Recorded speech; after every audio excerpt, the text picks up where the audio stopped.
ಒಟ್ಟು ಆಯ್ಕೆ ಮಾಡಿದಾರಲ್ಲ ಅವರು, ಅಂದರೆ ಎಲ್ಲರೂ ಕೆಲಸ ಮಾಡಬೇಕು ಅಂತ ಹೇಳಿ ಎಲ್ಲರೂ ಒಟ್ಟಿಗಾಗಿ ನಾವು ಮಾಡ್ತಾ ಇದ್ದೀವಿ. ಎಲ್ಲರೂ ಇದು ಮಾಡಿ ತೀರ್ಮಾನ ಮಾಡಿ ತಗೊಂಡು ಮಾಡಿದ್ದಾರೆ. ನನಗೆ ಅದು ನಾನು ಅವ್ರಿಗೆ ಸಹಕಾರ ನಾನು ಕೊಟ್ಕೊಂಡು ಅವ್ರಿಗೆಲ್ಲ ವಿಶ್ವಾಸಕ್ಕೆ ತಗೊಂಡು ನಾನು ಕೆಲಸ ಮಾಡ್ಕೊಂಡು ಹೋಗ್ತೀನಿ. ಪ್ರೀತಮ್ ಗೌಡರು ನಮ್ಮ ನಾಯಕರು. ಪ್ರೀತಮ್ ಗೌಡರು ನಮ್ಮ ನಾಯಕರ ನೇತೃತ್ವದಲ್ಲಿ ನಾವು ಈ ಬಾರಿ ಹಾಸನ ಜಿಲ್ಲೆ ಹಾಗೂ ಸಕಲೇಶಪುರ ತಾಲೂಕಲ್ಲಿ ಯಾವುದೇ ರೀತಿ ಮೈತ್ರಿ ಆಗಿಲ್ಲ.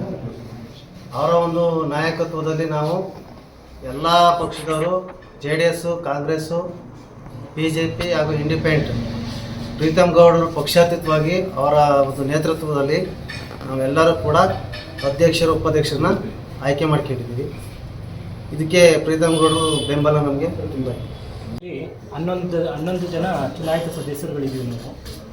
ಅದರಲ್ಲಿ 3 ಜನ ಪಕ್ಷೇತರ ಅಭ್ಯರ್ಥಿಗಳು, 5 ಜನ JDS ಅಭ್ಯರ್ಥಿಗಳು, 2 BJP ಅಭ್ಯರ್ಥಿಗಳು, 1 ಕಾಂಗ್ರೆಸ್ ಅಭ್ಯರ್ಥಿ ಆಯ್ಕೆಯಾಗಿದ್ದೀವಿ. ಆದರೆ ಕಳೆದ ಬಾರಿ ನಡೆದಂಥ ಚುನಾವಣೆಯಲ್ಲಿ JDS ಅಧ್ಯಕ್ಷ ಸ್ಥಾನ ಹಾಗೂ ಉಪಾಧ್ಯಕ್ಷ ಸ್ಥಾನವನ್ನು ತಗೊಂಡಿದ್ದಾರೆ.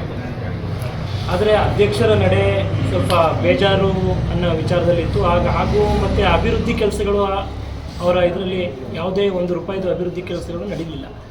ಹಾಗಾಗಿ ಅದೊಂದು ಕಾರಣದಿಂದಾಗಿ ನಾವೆಲ್ಲ ಒಂದು ಒಗ್ಗಟ್ಟಾಗಿ ಪಕ್ಷಾತೀತವಾಗಿ ಎಲ್ಲ ಪಕ್ಷದರು BJPಯವರು, ಇಂಡಿಪೆಂಡೆಂಟ್ ಹಾಗೂ JDS, ಕಾಂಗ್ರೆಸ್ ಇವರೆಲ್ಲ ಸೇರಿ ಒಂದು ಪಟ್ಟಣದ ಅಭಿವೃದ್ಧಿಗೋಸ್ಕರ ನಾವು ಒಂದು ಆಯ್ಕೆ ಮಾಡ್ಕೊಂಡಿದ್ದೀವಿ. ಸೂಕ್ತವಾದ ವ್ಯಕ್ತಿ ಅಂತ ನಾವು ಆಯ್ಕೆ ಮಾಡ್ಕೊಂಡಿದ್ದೀವಿ.